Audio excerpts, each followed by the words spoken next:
नमस्कार, जय हिंद, वंदे मातरम। प्यारे बच्चों, आज के इस सेशन में आपका स्वागत है। आज हम पर्यावरण एवं पारिस्थितिकी से जुड़े हुए कुछ और पीवाईक्यूज करने वाले हैं जो आपके एग्जाम के लिए बहुत ही महत्वपूर्ण है। फिर चाहे आप लोअर पीसीएस का एग्जाम देने वाले हों या फिर आप पॉल्यूशन कंट्रोल बोर्ड का एग्जाम देने वाले हों, आप तीनों के एग्जाम में पर्यावरण एवं पारिस्थितिकी बहुत अच्छा टॉपिक है और यहाँ की तैयारी के लिए आपको पीवाईक्यूज देखने पड़ेंगे। नए पैटर्न को समझना पड़ेगा कि आयोग अब किस प्रकार के हाई लेवल और कॉन्सेप्ट बेस्ड क्वेश्चन पूछने लगा है। तो उन सबको समझने के लिए आज की ये क्लास महत्वपूर्ण है। वीडियो को लाइक कर लीजिएगा, चैनल पर नए हैं चैनल को सब्सक्राइब कर लीजिएगा, क्योंकि प्रश्न यहीं से आएगा। आप पढ़ते रहेंगे आप मेरे साथ तो आपको यकीन आएगा। रही बात आज के इस वीडियो की पीडीएफ की, तो लोअर पीसीएस बैच में और पॉल्यूशन कंट्रोल बोर्ड का जो बैच बना है उसमें ये पीडीएफ प्रोवाइड करवा दी जाएगी।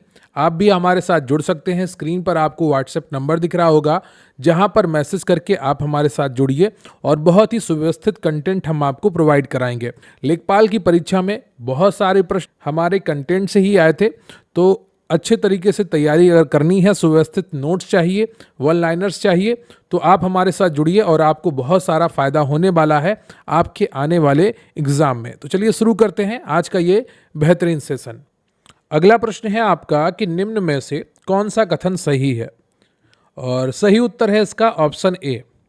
जैव मंडलीय पारिस्थितिकी तंत्र में ऊर्जा का प्रवाह एक दिशा में होता है। यूपी पीसीएस प्री एग्जाम 2015 का प्रश्न है। लिंडमैन ने वर्ष 1942 में 10% का नियम दिया था। इस नियम के अनुसार शाकाहारी जंतु उत्पादक की शुद्ध प्राथमिक उत्पादकता का 10% भाग ही संचित करता है। खाद्य श्रृंखला के प्रत्येक स्तर पर उपभोक्ता मात्र 10% ऊर्जा को ही अपने शरीर भार में रूपांतरित कर पाता है। अतएव पारिस्थितिकी तंत्र में ऊर्जा का प्रवाह हमेशा एक दिशीय यानी कि एक ही दिशा में होता है। अगला प्रश्न है आपका कि निम्नलिखित ऊर्जा स्रोतों में से कौन सा पर्यावरण को स्वच्छ रखने के लिए सर्वोत्तम है। तो सही उत्तर है आपका ऑप्शन डी, सौर सेल। नाभिकीय ऊर्जा के उत्पादन में हानिकारक विकिरण आदि के खतरे बने रहते हैं। पेट्रोलियम और वन उत्पादों को जलाने से हानिकारक गैसें निकलती हैं जो पर्यावरण को प्रदूषित करती हैं, जबकि सौर ऊर्जा यानी कि सौर सेल का प्रयोग पूर्णतः स्वच्छ एवं पर्यावरण को सुरक्षित रखने वाला उत्तम स्रोत है। अगला प्रश्न है आपका कि निम्नलिखित में से कौन सा एक पारितंत्र इकोसिस्टम शब्द का सर्वोत्कृष्ट वर्णन है। तो सही उत्तर है आपका ऑप्शन सी, जीवों ऑर्गेनिज्म का समुदाय और साथ ही वह पर्यावरण जिसमें वे रहते हैं। पारिस्थितिकी तंत्र पारितंत्र शब्द का प्रयोग सर्वप्रथम एजी टांसले ने सन 1935 में किया था। उनके अनुसार किसी भी स्थान के जीवीय समुदाय के जीवों तथा उनके चारों ओर पाए जाने वाले अजीवीय वातावरण में पारस्परिक संबंध होता है और ये दोनों एक दूसरे पर प्रभाव डालते हैं। समुदायों के जीवों की रचना, कार्य व उनके वातावरण के पारस्परिक संबंध को ही पारितंत्र कहते हैं। अगला प्रश्न है आपका कि पर्यावरण का संतुलन बनाए रखने के लिए वनांतर्गत क्षेत्रफल होना चाहिए। तो सही उत्तर है आपका 33%। यहाँ पर डिस्क्रिप्शन में आपका 2021 की वन रिपोर्ट दी गई है, लेकिन आपको अभी लेटेस्ट वाली पढ़नी चाहिए। अगला प्रश्न है आपका कि निम्नलिखित में से कौन एक किसी प्रजाति के विलोपन के लिए उत्तरदायी नहीं है। तो सही उत्तर है आपका ए, व्यापक निच यानी कि कर्मता। व्यापक निषेध जिसको कहते हैं, निकेत कहते हैं इसको हिंदी में, व्यापक निषेध किसी प्रजाति के विलोपन के लिए उत्तरदायी नहीं है। पारिस्थितिकीय कर्मता यानी कि पारिस्थितिकीय निकेत किसी खास प्रजाति की उसके पर्यावरण में कार्यात्मक भूमिका तथा स्थिति को प्रदर्शित करता है। इस संकल्पना को 1917 में जोसेफ ग्रिनले ने प्रतिपादित किया था। अगला प्रश्न है आपका कि एजेंडा 21 में कितने समझौते हैं। तो सही उत्तर है आपका ए, 4। यूपी पीसीएस 2014 का प्रश्न है। एजेंडा 21 एक संबंध सतत विकास से है। इसके अंतर्गत कुल 4 समझौते पर हस्ताक्षर किए गए थे। एजेंडा 21 का संबंध पृथ्वी सम्मेलन 1992 से है, जिसे पर्यावरण संरक्षण हेतु ब्राजील की राजधानी रियो डी जेनेरियो में आयोजित किया गया था। अगला प्रश्न है आपका कि स्वच्छ जल समुदाय में लैंटिक आवास का उदाहरण क्या है। तो लैंटिक क्या होता है? लैंटिक तालाब और दलदल होता है। स्थिर एवं स्वच्छ जल के आवास लैंटिक आवास के अंतर्गत आते हैं, जैसे आर्द्र भूमि, तालाब, झील तथा जलाशय इत्यादि। अगला प्रश्न है आपका कि निम्नलिखित में से किसने निर्णय लेने के दृष्टिकोण में पर्यावरणीय कारक पर बल दिया है? तो सही उत्तर है आपका ऑप्शन सी, हेराल्ड और मार्गरेट स्प्राउट। हेराल्ड और मार्गरेट स्प्राउट ने निर्णय लेने के दृष्टिकोण में पर्यावरणीय कारक पर विशेष बल दिया था। अगला प्रश्न है आपका कि पारिस्थितिकी संवेदी क्षेत्रों के संदर्भ में निम्नलिखित में से कौन से कथन सही है? दो ऑप्शन दिए गए हैं, दो बिंदु दिए गए हैं और उनमें से तय करना है आपका कौन सा कूट सही है। तो यहां पर आपका कोई भी कूट सही नहीं है। पारिस्थितिकी संवेदी क्षेत्र पर्यावरण संरक्षण के लिए औद्योगिक प्रदूषण व अनियमित विकास से संरक्षित किए जाने हेतु बनाए गए हैं। ये क्षेत्र पर्यावरण संरक्षण अधिनियम 1986 के अंतर्गत विशेष क्षेत्र घोषित किए गए हैं, ना कि 1972 के। ठीक है। और इस क्षेत्र में कृषि के अतिरिक्त सभी मानवीय क्रियाओं का पूर्णतः निषेध नहीं है, अपितु कुछ पर प्रतिबंध लगाया गया है और कुछ को विनियमित किया गया है। अगला प्रश्न है आपका कि यदि आप ग्रामीण क्षेत्र से होकर गुजरते हैं तो आपको यह देखने को मिल सकता है कि अनेक प्रकार के पक्षी चरने वाले पशु भैंसों के पीछे पीछे चलते हैं और उनके घास में चलने से अशांत होने वाले कीटों को पकड़ते हैं। निम्नलिखित में से कौन सा ऐसा पक्षी है? साधारण मैना, काली गर्दन वाला सारस। तो सही उत्तर है आपका ऑप्शन बी, केवल दो, साधारण मैना। साधारण मैना ग्रामीण क्षेत्रों में पशुओं के पीछे पीछे चलती है और पशुओं के घास में चलने से अशांत होने वाले कीटों को साधारण मैना अपना आहार बनाती है। अगला प्रश्न है आपका कि निम्नलिखित में से कौन सा एक आहार श्रृंखला का सही क्रम है? तो सही उत्तर है आपका ऑप्शन ए, डायटम क्रस्टेशियाई हेरिंग। ये यूपीएससी आईएएस का प्रश्न है। खाद्य श्रृंखला का सही क्रम डायटम यानी कि स्वपोषी, क्रस्टेशियाई यानी कि शाकाहारी उपभोक्ता और हेरिंग यानी कि मांसाहारी उपभोक्ता। खाद्य श्रृंखला में सर्वाहारी जीव उच्च पोषण प्राप्त करता है। अगला प्रश्न है आपका कि लाइकेन जो एक नग्न चट्टान पर भी पारिस्थितिकी अनुक्रम को प्रारंभ करने में सक्षम है, वास्तव में किनके सहजीवी साहचर्य है? तो इसका सही उत्तर है आपका ऑप्शन बी, शैवाल और कवक। लाइकेन मुख्यतः चट्टान, भूतल, पुरानी दीवारों और वृक्षों की पत्तियों व छालों पर उगते हैं। वास्तव में लाइकेन शैवाल और कवक के सहजीवी साहचर्य होते हैं। अगला प्रश्न है आपका कि पारिस्थितिकी तंत्र के जैविक घटकों में कौन उत्पादक घटक है? तो सही उत्तर है आपका हरे पौधे। जर्मन वैज्ञानिक अर्नेस्ट हैकेल ने 1866 में पारिस्थितिकी शब्द का प्रयोग उस विज्ञान के लिए किया था जिसमें जीव और उसके वातावरण के मध्य होने वाले संबंधों का अध्ययन किया जाता है। पारिस्थितिकी तंत्र के जैविक घटकों में उत्पादक घटक हरे पौधे हैं। हरे पौधे सूर्य के प्रकाश का उपयोग करके प्रकाश संश्लेषण की विधि द्वारा अपना आहार स्वयं निर्मित करते हैं। कथन ए है, मरुस्थल शाश्वत ऊर्जा उत्पादन के प्रभावकारी स्रोत हो सकते हैं। कारण आर है, जितनी ऊर्जा मानव जाति एक वर्ष में उपभोग करती है उससे अधिक ऊर्जा मरुस्थल 6 घंटों में सूर्य से प्राप्त कर लेते हैं। तो सही उत्तर है आपका ऑप्शन ए आर दोनों सही है और ए की सही व्याख्या है। जर्मन वैज्ञानिक डॉक्टर ग्रेहार्ड नाइस के अनुसार मानव जाति जितनी ऊर्जा एक वर्ष में उपयोग करती है उससे अधिक ऊर्जा विश्व के मरुस्थल 6 घंटों में ही प्राप्त कर लेते हैं। इस प्रकार मरुस्थल शाश्वत ऊर्जा उत्पादन के प्रभावकारी स्रोत हो सकते हैं। कथन एवं कारण दोनों सही हैं तथा कारण कथन की सही व्याख्या करता है। अगला प्रश्न है आपका कि निम्नलिखित में से कौन सा एक कृत्रिम पारितंत्र है? तो सही उत्तर है आपका ऑप्शन बी, खेत। तालाब वन एवं प्राकृतिक परितंत्र है। इसका निर्माण प्रकृति के कई वर्षों की प्रक्रिया के बाद होता है। प्रकृति में वन की स्थिति पृथ्वी के हर भाग पर अलग अलग है। वहीं खेत का निर्माण मनुष्य अपने कृषिगत पदार्थों के उत्पादन के लिए करता है।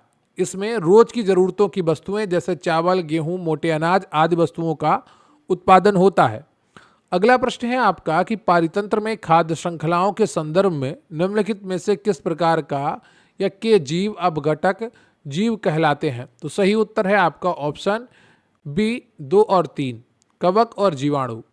अपघटक जीव में जो प्रायः उत्पादक तथा उपभोक्ताओं की मृत्यु के पश्चात उनके शरीर का अपघटन करते हैं तथा इनसे निर्मित साधारण पदार्थों द्वारा अपना भोजन एवं ऊर्जा प्राप्त करते हैं। इस क्रिया के फलस्वरूप जटिल कार्बनिक पदार्थ टूट टूटकर नाइट्रोजन, CO2, लवण तथा फास्फोरस व कैल्शियम आदि तत्वों में अपघटित हो जाते हैं और ये पदार्थ वायुमंडल एवं पृथ्वी में मुक्त होते रहते हैं। पौधे इन्हें ग्रहण करते हैं और इन्हें भोजन व शरीर का निर्माण करते हैं। ये क्रम निरंतर चलता रहता है।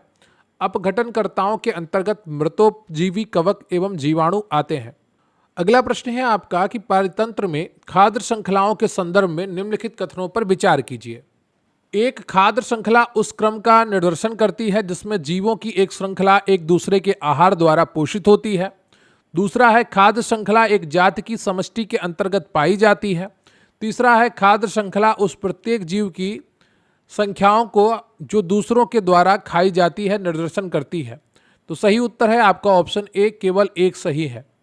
पारितंत्र में खाद्य श्रृंखला उस क्रम का निर्देशन करती है जिसमें जीवों की एक श्रृंखला एक दूसरे के आहार द्वारा पोषित होती है।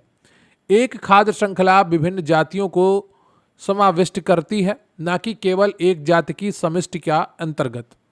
अगला प्रश्न है आपका कि घास स्थलों में वृक्ष पारिस्थितिकी अनुक्रमण के अंश के रूप में किस कारण घासों को प्रतिस्थापित नहीं करते हैं। तो सही उत्तर है आपका ऑप्शन सी, जल की सीमाओं एवं आग के कारण। समुदाय और पर्यावरण में पारस्परिक क्रिया जो परिवर्तन उत्पन्न होते हैं उसके फलस्वरूप क्रमशः एक समुदाय दूसरे के द्वारा प्रतिस्थापित होते रहते हैं, यही पारिस्थितिकी अनुक्रमण कहलाती है। घास स्थलों में घास वर्षा के अधिकतर जल को पौधों की जड़ों तक पहुंचने से पूर्व ही अवशोषित कर लेती है। साथ ही आग लगने आदि कारणों से घास स्थलों की भूमि पथरीली और बंजर हो जाती है। ऐसी भूमि लाइकेन के लिए बेहद अनुकूल होती है, जिससे वृक्षों द्वारा घासों का प्रतिस्थापन नहीं हो पाता है। अगला प्रश्न है आपका कि परितंत्रों की घटती उत्पादकता के क्रम में उनका निम्नलिखित में से कौन सा अनुक्रम सही है। तो सही उत्तर है आपका ऑप्शन सी, मैंग्रोव, घास स्थल, झील, महासागर। परितंत्रों की घटती उत्पादकता के आधार पर सही क्रम इस प्रकार है: मैंग्रोव, घास स्थल, झील, महासागर। मैंग्रोव उच्च उत्पादकता वाले परितंत्र होते हैं, जबकि खुले महासागरों की उत्पादकता क्षेत्रफल के अनुपात में कम होती है।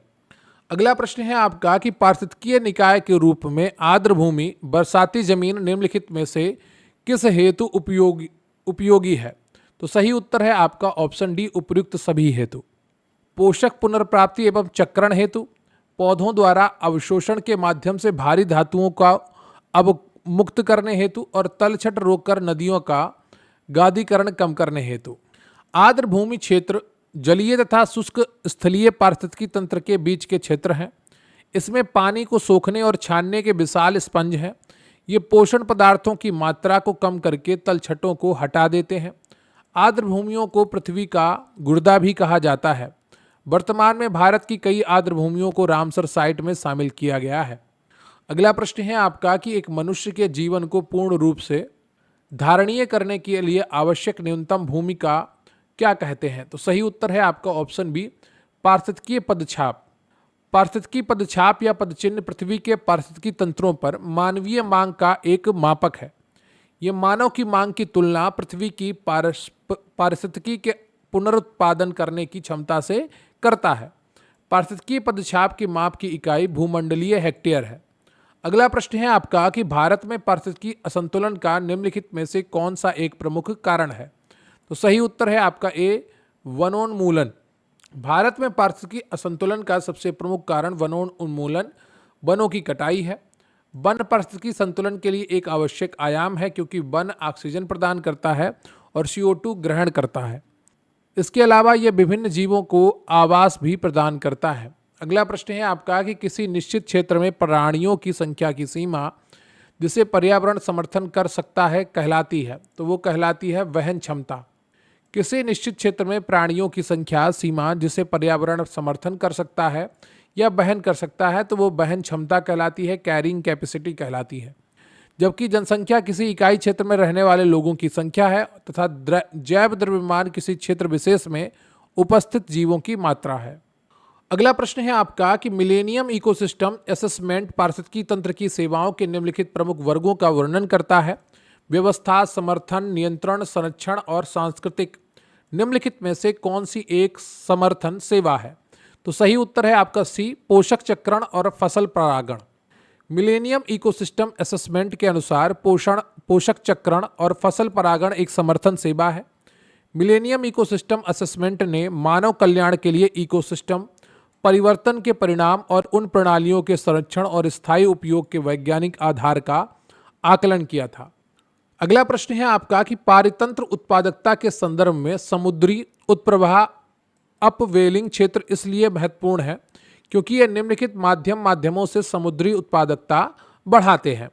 तो सही उत्तर है आपका केवल दो सही है, पोषकों के सतह पर लाकर।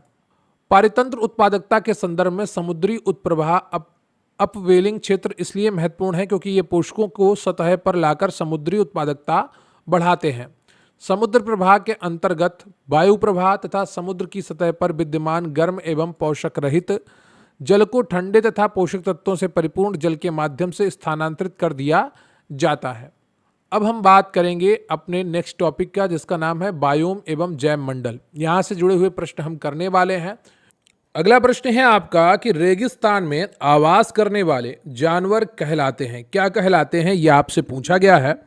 और इसका सही उत्तर है ऑप्शन ए, मरुभिद्ध। मरुभिद्ध जानवर कहलाते हैं। रेगिस्तान में निवास करने वाले जानवर जेरोकोल या मरुभिद्ध कहलाते हैं। ये जानवर शुष्क वातावरण और पानी की कमी को सहन करने में सक्षम होते हैं। राष्ट्रीय उद्यानों में आनुवांशिक विविधता का रखरखाव किया जाता है इन सीटू संरक्षण द्वारा, एक्स सीटू संरक्षण द्वारा, जीन पुल द्वारा या उपयुक्त में से कोई नहीं। ये वाला जो प्रश्न है लोअर पीसीएस के लिए इंपॉर्टेंट है और इसका जो सही उत्तर है ऑप्शन आपका ए है, इन सीटू संरक्षण द्वारा। राष्ट्रीय उद्यानों में आनुवांशिक विविधता का रखरखाव इन सीटू स्वस्थानीय संरक्षण द्वारा किया जाता है। जीव जंतुओं एवं वनस्पतियों का उनके प्राकृतिक आवास में संरक्षण स्वस्थानीय संरक्षण कहलाता है। इस प्रक्रिया के अंतर्गत सभी घटक प्रजातियों के अनुकूल परिस्थितियां तैयार की जाती हैं।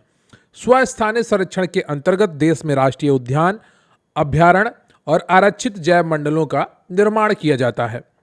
अगला प्रश्न है आपका कि बायोलॉजिकल ऑक्सीजन डिमांड बीओडी किसके लिए एक मानक मानदंड है? तो सही उत्तर है आपका ऑप्शन डी, जलीय पारिस्थितिकी तंत्र में प्रदूषण की जांच के लिए। यूपीपीसीएस प्री 2023 का प्रश्न है, बायोलॉजिकल ऑक्सीजन डिमांड बीओडी जलीय पारिस्थितिकी तंत्र में प्रदूषण की जांच के लिए मानक मानदंड है। बायोलॉजिकल ऑक्सीजन डिमांड का अधिक होना इस बात की सूचना देता है कि जलीय पारिस्थितिकी तंत्र में प्रदूषण की मात्रा अधिक है, जिसके कारण अधिक बायोलॉजिकल ऑक्सीजन की आवश्यकता जलीय निकाय में होती है। अगला प्रश्न है आपका कि चंद्रप्रभा वन्यजीव अभयारण्य उत्तर प्रदेश के किस जनपद में स्थित है? तो सही उत्तर है आपका ए, चंदौली। चंद्रप्रभा वन्यजीव अभयारण्य उत्तर प्रदेश के चंदौली जनपद में स्थित है। इस अभयारण्य की स्थापना वर्ष 1957 में की गई थी। अगला प्रश्न है आपका कि 10 कैप्टिव नस्ल एशियाई विशालकाय कछुए मनोरिया एमिस मुख्य भूमि एशिया में सबसे बड़ी कछुआ प्रजातियों में से एक है। हाल ही में भारत के किस राष्ट्रीय उद्यान में छोड़े गए थे? तो सही उत्तर है आपका ए, नातागंकी राष्ट्रीय उद्यान। 2023 का प्रश्न है, 10 कैप्टिव नस्ल एशियाई विशालकाय कछुए मनोरिया एमिस भारत के नातागंकी राष्ट्रीय उद्यान में छोड़े गए थे।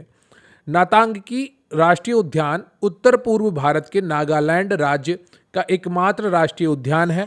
स्थानीय क्षेत्रों में आम लोग इसे इंटकी कहते हैं। वर्ष 1975 में नागालैंड राज्य सरकार द्वारा नातागंकी रिजर्व फॉरेस्ट को वन्यजीव अभयारण्य का दर्जा दिया गया था। वर्ष 1993 में इसे राष्ट्रीय उद्यान का दर्जा दिया गया। अगला प्रश्न है आपका कि निम्नलिखित प्राणी जात पर विचार कीजिए। सिंह पुच्छी मकाक, मालाबार सिवेट, सांबर हिरण उपरोक्त में से कितने आमतौर पर रात्रिचर हैं या सूर्यास्त के बाद अधिक सक्रिय होते हैं? तो सही उत्तर है आपका बी, केवल 2। कौन कौन से हैं? ये आईएएस प्री 2023 में पूछा गया था। सिंह पुच्छी मकाक उष्णकटिबंधीय सदाबहार और मानसूनी वनों में पाए जाते हैं। यह एक निश्चित समूह में रहते हैं तथा दिन के समय में अपनी दैनिक गतिविधियां संचालित करते हैं, अतः ये रात्रिचर नहीं है। मालाबार सिवेट पश्चिमी घाट में निवास करने वाले रात्रिचर जानवर हैं। ये जानवर पहाड़ी ढलानों पर तथा सदाबहार वनों में पाए जाते हैं। सांबर हिरण भारत के पूर्वोत्तर में तथा दक्षिण पूर्व एशिया के देशों में पाए जाते हैं। यह भी एक रात्रिचर जानवर है। अगला प्रश्न आपका मैचिंग का है। एक तरफ जैव आरक्षित क्षेत्र दिए गए हैं, दूसरी तरफ उनसे संबंधित राज्य दिए गए हैं और इनको आपको मिलान करना है। यहाँ पर ऊपर जहाँ पर 3 4 2 1 लिखा है, इसके ऊपर ABCD होना चाहिए था, जो यहाँ पर नहीं है, तो ये आप ध्यान रखिएगा। सही उत्तर है आपका A 3 4 2 1। मानस असम में है, सुंदरवन पश्चिम बंगाल में है, नंदा देवी उत्तराखंड में है और पंचमढ़ी मध्य प्रदेश में है। चूंकि वर्ष 2000 तक उत्तराखंड उत्तर प्रदेश राज्य का हिस्सा था, इसलिए नंदा देवी के लिए उत्तर प्रदेश का विकल्प सही माना जा सकता है। आयोग ने इस प्रश्न का उत्तर ए माना है। अगला प्रश्न है आपका कि सूची 1 में दिए गए रामसर स्थलों का मिलान सूची 2 में उनकी अवस्थिति से कीजिए। तो नवाबगंज पक्षी अभ्यारण्य आप सभी परिचित हैं, रुद्रसागर झील, त्योटस्कर झील परिसर, साथ्यम कोट्टा झील, भिंडावास वन्यजीव अभ्यारण्य। तो इन राज्यों के अनुसार इनको मिलान करना है और सही उत्तर है आपका ए। नवाबगंज पक्षी अभ्यारण्य आपका उत्तर प्रदेश में है। अगर आपको सिर्फ ये ही पता होता तो भी आप इसका आसानी से उत्तर कर पाते, क्योंकि ए का चौथे से मिलान सिर्फ ए में किया गया है। रुद्रसागर झील त्रिपुरा में है, त्योटस्कर झील परिसर लद्दाख में है, सास्थम कोट्टा झील केरल में है और भिंडावास वन्यजीव अभ्यारण्य हरियाणा में है। अगला प्रश्न है आपका कि नेशनल पार्क का मिलान उस राज्य से कीजिए जिसमें यह स्थित है।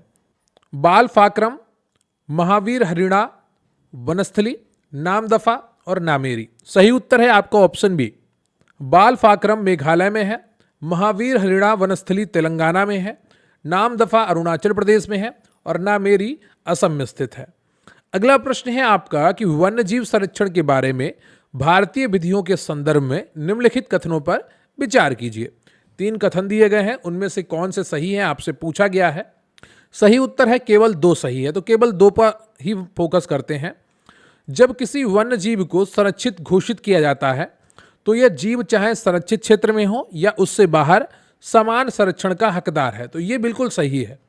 और वन्य जीव संरक्षण की एकमात्र संपत्ति नहीं, और भी चीजें संरक्षित की जाती हैं।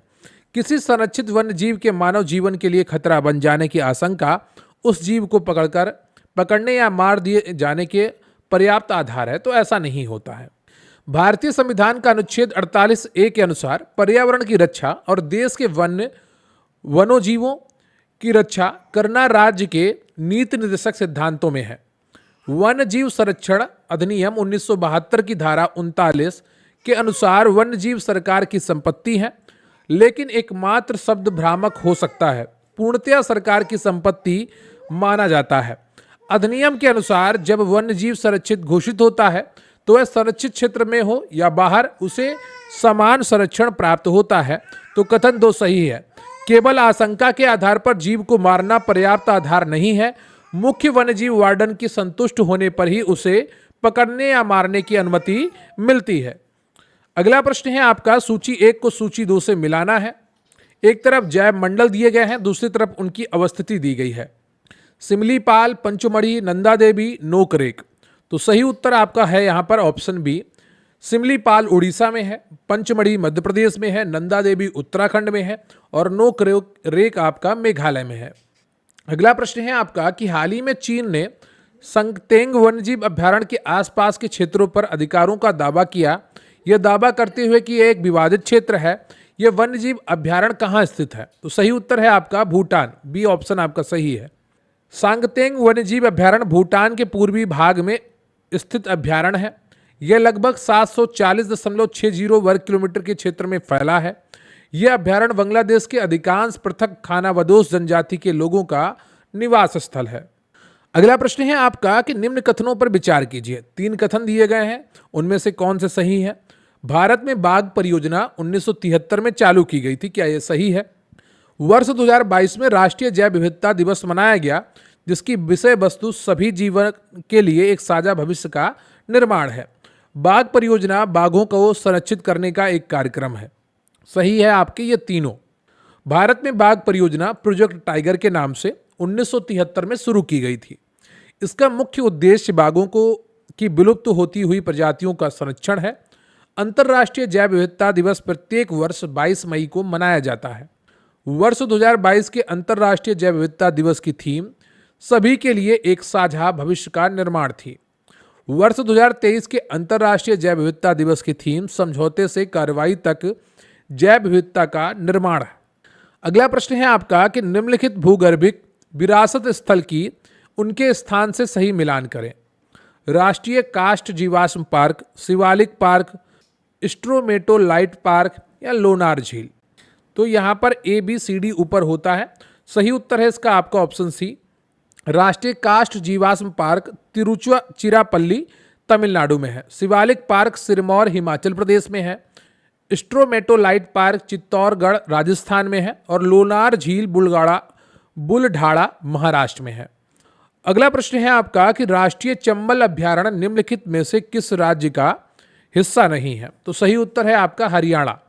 राष्ट्रीय चंबल अभ्यारण्य, जिस राष्ट्रीय चंबल घड़ियाल वन्यजीव अभ्यारण्य के नाम से भी जानते हैं, तो राष्ट्रीय चंबल अभ्यारण्य को राष्ट्रीय चंबल घड़ियाल वन्यजीव अभ्यारण्य के नाम से भी जानते हैं।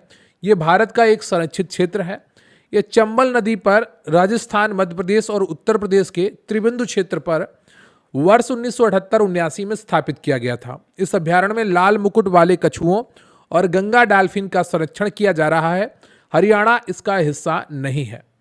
अगला प्रश्न है आपका कि भारत सरकार द्वारा जुलाई 2020 में बाघों की गणना 2018 पर जारी विस्तृत प्रतिवेदन के संदर्भ में निम्नलिखित कथनों में से कौन सा सही है। तो 2020 की जनगणना पर यह आधारित है।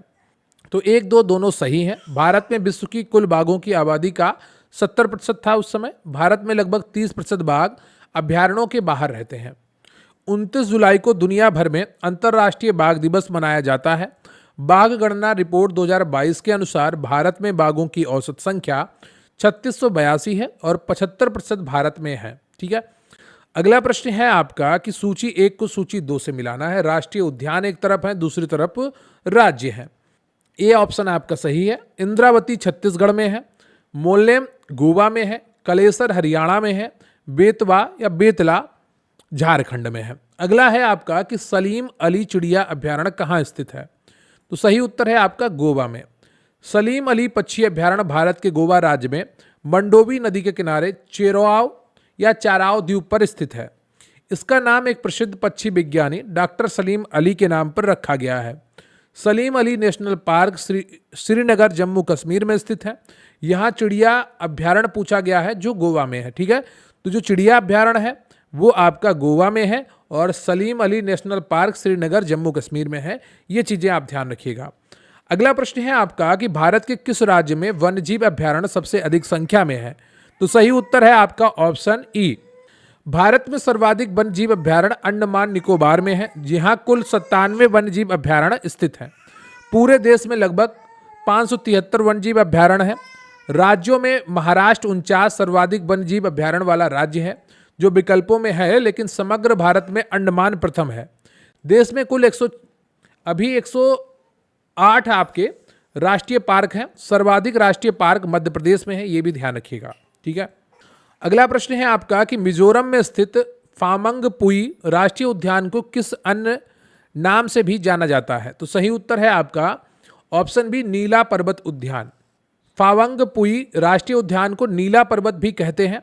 ये पूर्वोत्तर भारत की लुशाई पर्वतमाला का और मिजोरम राज्य का सबसे ऊंचा पर्वत 2157 मीटर है। ये मिजोरम राज्य के दक्षिण पूर्वी सीमा के पास स्थित है। अगला प्रश्न है आपका कि भारत के मरु राष्ट्रीय उद्यान के संदर्भ में निम्नलिखित में से कौन से कथन सही हैं। 3 बिंदु दिए गए हैं और इनमें से कोई एक सही है या 2 सही है या तीनों सही है, यह आपसे पूछा गया है। सही उत्तर है आपका केवल 1 और 3 सही हैं। ये 2 जिलों में विस्तृत है, बिल्कुल सही बात है। और ये ग्रेट इंडियन बस्टर्ड के प्राकृतिक आवासों में से एक है। कौन? मरु राष्ट्रीय उद्यान। मरुभूमि राष्ट्रीय उद्यान राजस्थान के 2 जिलों में जैसलमेर और बाड़मेर में विस्तृत है। इस उद्यान के अंदर 73 गांव अधिसूचित किए गए हैं, जिनमें लगभग 62,000 लोग निवास करते हैं। यह उद्यान ग्रेट इंडियन बस्टर्ड के प्राकृतिक आवासों में से एक है। अगला प्रश्न है आपका कि भारतीय हाथियों के संदर्भ में निम्नलिखित कथनों पर विचार कीजिए। 4 कथन दिए गए हैं। हाथियों के समूह का नेतृत्व मादा करती है। हाथी की अधिकतम गर्भावधि 22 माह तक हो सकती है। सामान्यतः हाथी में 40 वर्ष की आयु तक ही बच्चे पैदा करने की क्षमता होती है।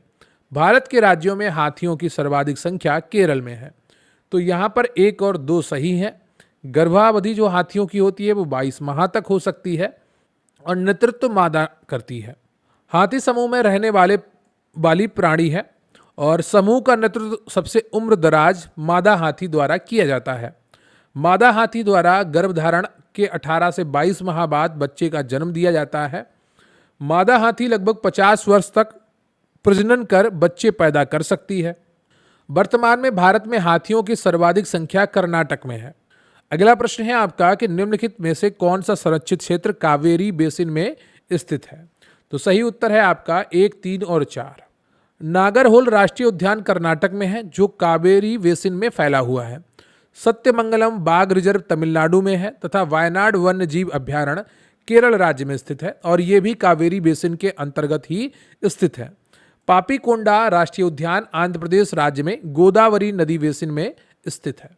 अगला प्रश्न है आपका कि भारतीय अनूप मृग जिसको बारहसिंगा कहा जाता है कि वह उपजाति जो पक्की भूमि पर फलती फूलती है और केवल घास बच्ची है के संरक्षण के लिए निम्नलिखित में से कौन सा संरक्षित क्षेत्र प्रसिद्ध है। तो सही उत्तर है आपका ऑप्शन 1 कान्हा राष्ट्रीय उद्यान। कान्हा राष्ट्रीय उद्यान मध्य प्रदेश के सतपुड़ा की मैकाल श्रृंखला में स्थित है। इस राष्ट्रीय उद्यान में भारतीय अनूप मृग हार्ड ग्राउंड बारहसिंगा पाए जाते हैं जो लगभग विलुप्त हो चुके थे। भारतीय अनूप मृग वन्यजीव संरक्षण अधिनियम 1972 की अनुसूची 1 में शामिल है। अगला प्रश्न है आपका कि निम्नलिखित में से कौन से ऐसे सर्वाधिक संभावनीय स्थान हैं जहां कस्तूरी मृग अपने प्राकृतिक आवास में मिल सकता है। तो सही उत्तर है आपका ऑप्शन 1 केवल 1 और 2 अस्कोट वन्यजीव अभ्यारण्य और गंगोत्री राष्ट्रीय उद्यान। कस्तूरी मृग मुख्य रूप से दक्षिण एशिया के पहाड़ों में विशेष रूप से हिमालय के वनाच्छादित और अल्पाइन स्क्रब निवास में रहते हैं। इस मृग की खासियत यह है कि इसकी नाभि में गाढ़ा तरल कस्तूरी होता है जिसमें मनमोहक खुशबू होती है जो केवल नर मृग में पाया जाता है। इसके प्राकृतिक आवास अस्कोट वन्य जीव अभ्यारण्य एवं गंगोत्री वन्य जीव अभ्यारण्य उत्तराखंड में अवस्थित है। अगला प्रश्न है आपका कि इनमें से भारत का सबसे पुराना राष्ट्रीय पार्क कौन सा है। तो सही उत्तर है आपका ऑप्शन डी जिम कॉर्बेट राष्ट्रीय पार्क। जिम कॉर्बेट राष्ट्रीय पार्क भारत का सबसे पुराना राष्ट्रीय पार्क है। इसकी स्थापना सन 1936 में मैल्कम हेली ने की थी। उस समय इसे हेली नेशनल पार्क कहा जाता था। आज़ादी के बाद इसका नाम रामगंगा नेशनल पार्क हुआ। फिर 1957 में जिम कॉर्बेट के सम्मान में इसका नाम कॉर्बेट नेशनल पार्क कर दिया गया। बाघों के संरक्षण के लिए प्रोजेक्ट टाइगर की शुरुआत भी यहीं से वर्ष 1973 में हुई थी और इसका पुनः नाम रामगंगा नेशनल पार्क कर दिया गया है। अगला प्रश्न है आपका कि भारत में गिद्धों की तेजी से घटती जनसंख्या का मुख्य कारण क्या है। तो सही उत्तर है आपका ऑप्शन ए डिक्लोफिनेक दवा का अत्यधिक प्रयोग। डिक्लोफिनेक दवा के अत्यधिक प्रयोग के कारण भारत में गिद्धों की संख्या तेजी से घट रही है। ये पशुओं के दर्द निवारण हेतु दी जाने वाली एक गैर स्टेरॉयड सूजन रोधी दवा है। चूंकि गिद्ध मुर्दाखोर होते हैं और डिक्लोफिनेक संदूषित मांस का सेवन करने के पश्चात उनके गुर्दे किडनी खराब हो जाते हैं जिससे उनकी मौत हो जाती है। अगला प्रश्न है आपका कि पशुओं को दिया जाने वाला कौन सा दर्द निवारक भारत में गिद्धों के लगभग विलुप्त होने के लिए उत्तरदायी है। तो सही उत्तर है आपका डी डिक्लोफिनेक। डिक्लोफिनेक दवा मुख्य रूप से गिद्धों के विलुप्त होने के कारण है। यह दवा पशुओं में दर्द निवारक के रूप में प्रयोग की जाती है। अगला प्रश्न है आपका कि निम्नलिखित में से कौन सा एक सही सुमेलित नहीं है वन्य जीव अभ्यारण्य और राज्य। तो सही उत्तर है इसका नैयर छत्तीसगढ़, मुकाम्बिका कर्नाटक में है, डालमा झारखंड में है, कोटा गांव गोवा में है। नैयर वन्यजीव अभ्यारण्य केरल में स्थित है। अगला प्रश्न है आपका 30वां जिसमें सूची 1 को सूची 2 से मिलाना है। कैला देवी, पेंच, उदयपुर, कोटी गांव। तो कैला देवी वन्यजीव अभ्यारण्य राजस्थान में स्थित है। पेंच वन्यजीव अभ्यारण्य मध्य प्रदेश में, उदयपुर वन्यजीव अभ्यारण्य बिहार में और कोटी गांव वन्यजीव अभ्यारण्य गोवा में है। अगला प्रश्न है आपका कि निम्नलिखित कथनों पर विचार कीजिए। एशियाई शेर प्राकृतिक रूप से सिर्फ भारत में पाया जाता है। दो कूबड़ वाला ऊंट प्राकृतिक रूप से सिर्फ भारत में पाया जाता है। एक सींग वाला गैंडा प्राकृतिक रूप से सिर्फ भारत में पाया जाता है। तो उपयुक्त में से कितने कथन सत्य हैं, ये आपसे पूछा गया है। केवल एक सही है। एशियाई शेर प्राकृतिक रूप से केवल भारत के गिर राष्ट्रीय उद्यान गुजरात में पाया जाता है। दोहरे कुबड़ वाला ऊंट बैक्ट्रियन ऊंट भारत के अलावा गोबी मरुस्थल, मंगोलिया, कजाकिस्तान और चीन में भी पाया जाता है। एक सींग वाला गैंडा भारत के अलावा नेपाल, भूटान और पाकिस्तान में भी पाया जाता है। अगला प्रश्न है आपका कि निम्नलिखित में से कौन से अगस्त्यमाला जीव मंडल रिजर्व में आते हैं। तो सही उत्तर है आपका ऑप्शन ए, नेयार, पेपारा, सेंदुरने वन्य प्राणी अभ्यारण्य और कलाकड़ मुन्ननथुराई बाघ रिजर्व। अगस्त्यमाला जीव मंडल रिजर्व की सीमा कोल्लम, पत्तनमथिट्टा और तिरुवनंतपुरम जिलों केरल तथा तिरुनेलवेली कन्याकुमारी जिलों तमिलनाडु में विस्तृत है। इसमें केरल से नेयार, पेपारा और सेंदुरने वन्य प्राणी अभ्यारण्य शामिल हैं। साथ ही तमिलनाडु के कालाकड़ मुन्ननथुराई बाघ रिजर्व के निकटवर्ती क्षेत्र में शामिल है। अगस्त्यमाला जीव मंडल रिजर्व यूनेस्को की सूची में सम्मिलित है। मैं आपको ये प्रश्न क्यों करवा रहा हूँ लोअर पीसीएस के लिए, ध्यान दीजिए। या फॉरेस्ट गार्ड की आप तैयारी कर रहे हैं या पीसीबी की आप तैयारी कर रहे हैं, तो ये प्रश्न इसलिए इंपॉर्टेंट है कि आपका जो इतना कठिन प्रश्न नहीं आएगा। यूपीएससी का ये प्रश्न है 2019 का, लेकिन यहाँ से जैसे जो लास्ट आपका एक्सप्लेनेशन है, अगस्त्यमाला जीव मंडल रिजर्व यूनेस्को की सूची में सम्मिलित है, ये आपसे पूछा जा सकता है एक लाइन में। यह आपसे पूछा जा सकता है कि तमिलनाडु के कलाकड़ मुन्ननथुराई बाघ रिजर्व कहाँ पर है ना। तो ये ऐसे आपका बहुत सारे प्रश्न परीक्षाओं में पूछे गए हैं जो अभ्यारण्य से जुड़े हुए हैं, तो उनके बारे में आपका अच्छा नॉलेज होना चाहिए। निम्नलिखित में से कौन सा नेशनल पार्क पूर्णतया शीतोष्ण अल्पाइन कटिबंध में स्थित है। सही उत्तर है आपका फूलों की घाटी नेशनल पार्क। शीतोष्ण कटिबंध उष्णकटिबंधीय और शीत कटिबंध के बीच का क्षेत्र कहलाता है। अल्पाइन वन समुद्र तल से 2500 से 3500 मीटर की ऊंचाई पर पाए जाते हैं। फूलों की घाटी नेशनल पार्क समुद्र तल से 3352 से 3658 मीटर की ऊंचाई पर स्थित है, जो पूर्णतया शीतोष्ण अल्पाइन कटिबंध में आता है। अगला प्रश्न है आपका कि निम्नलिखित में से कौन मानव जनित जीवों का एक उदाहरण है। तो सही उत्तर है आपका ऑप्शन डी, फसली भूमि। पृथ्वी पर पेड़ पौधे तथा जीव जंतुओं सहित सभी प्रमुख पारिस्थितिकी तंत्र जीवोम कहलाते हैं। फसली भूमि को कृत्रिम तथा मानव जनित जीवों का उदाहरण माना जाता है।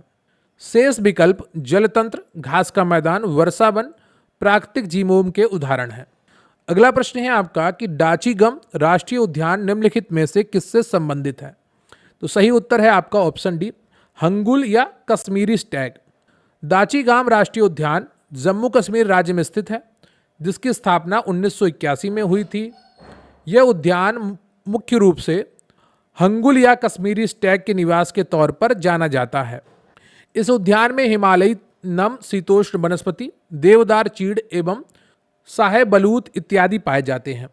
अगला प्रश्न है आपका कि निम्नलिखित में से कौन स्ववासन संरक्षण रणनीति का उदाहरण नहीं है।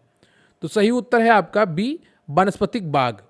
जीव जंतुओं एवं वनस्पतियों का उनके प्राकृतिक आवास में संरक्षण स्वस्थानीय संरक्षण या इन सीटू कहलाता है। स्वस्थानीय संरक्षण के अंतर्गत राष्ट्रीय उद्यान, अभ्यारण्य, आरक्षित जैव मंडल, पवित्र उपवन आदि आते हैं। वनस्पतिक बाग, बीज बैंक, चिड़ियाघर, जीन बैंक आदि बाह्य स्थानीय संरक्षण के उदाहरण हैं। अगला प्रश्न है आपका कि निम्नलिखित युग्मों में से कौन सा सही सुमेलित नहीं है। तो सही उत्तर है आपका ऑप्शन डी, सिमलीपाल राष्ट्रीय उद्यान मध्य प्रदेश में नहीं है, कई बार मैंने आपको कराया है, आज ही ओडिशा में स्थित है। पेरियार वन्यजीव अभ्यारण्य केरल में है। मानस वन्यजीव अभ्यारण्य असम में है। बांदीपुर राष्ट्रीय उद्यान कर्नाटक में है। अगला प्रश्न है आपका कि कान्हा राष्ट्रीय उद्यान प्रसिद्ध है, किसके लिए प्रसिद्ध है। ये बाघों के लिए प्रसिद्ध है। कान्हा राष्ट्रीय उद्यान भारत के मध्य प्रदेश राज्य के मंडला जिले में स्थित है, जिसे 1955 में स्थापित किया गया था। ये प्रोजेक्ट टाइगर के अंतर्गत सुरक्षित है या संरक्षित है और बाघों के लिए विशेष रूप से प्रसिद्ध है। सन 1973 में इसे बाघ संरक्षण परियोजना के अंतर्गत लाया गया था। यहाँ बारहसिंगा, चीतल, बायसन भी पाए जाते हैं। अगला प्रश्न है आपका, सूची है उसका मिलान करना है। भारत में संरक्षित क्षेत्र हैं वर्ष 2018 के आधार पर। सामुदायिक रिजर्व 46, कंजर्वेशन रिजर्व 76 थे तब, राष्ट्रीय पार्क उस समय 103 थे, वर्तमान में आपको 107 मिलेंगे, वन्य जीव अभ्यारण्य 544 उस समय, ठीक है। तो यह संख्या अभी बदल चुकी है, लेटेस्ट डेटा के साथ ही एग्जाम में जाइएगा। अगला प्रश्न है आपका कि निम्नलिखित राज्यों में से किस एक में पाखुई वन्यजीव अभ्यारण्य अवस्थित है? तो सही उत्तर है आपका ए, अरुणाचल प्रदेश। पाखुई वन्यजीव अभ्यारण्य अरुणाचल प्रदेश के पूर्वी कामेंग जिले में स्थित है। इसे पक्के टाइगर रिजर्व के नाम से भी जाना जाता है। यहाँ बाघों, फिशिंग कैट, क्लाउडेड तेंदुआ, जंगली कुत्ता आदि के अलावा हार्नविल्स की विभिन्न प्रजातियां भी प्रसिद्ध हैं। अगला प्रश्न है आपका कि रानी झांसी समुद्री राष्ट्रीय पार्क की स्थापना हुई थी, कब हुई थी? यह पूछा गया है। 1996 में हुई थी। और कहां पर हुई थी? भारत के अंडमान व निकोबार द्वीप समूह, बंगाल की खाड़ी में हुई थी।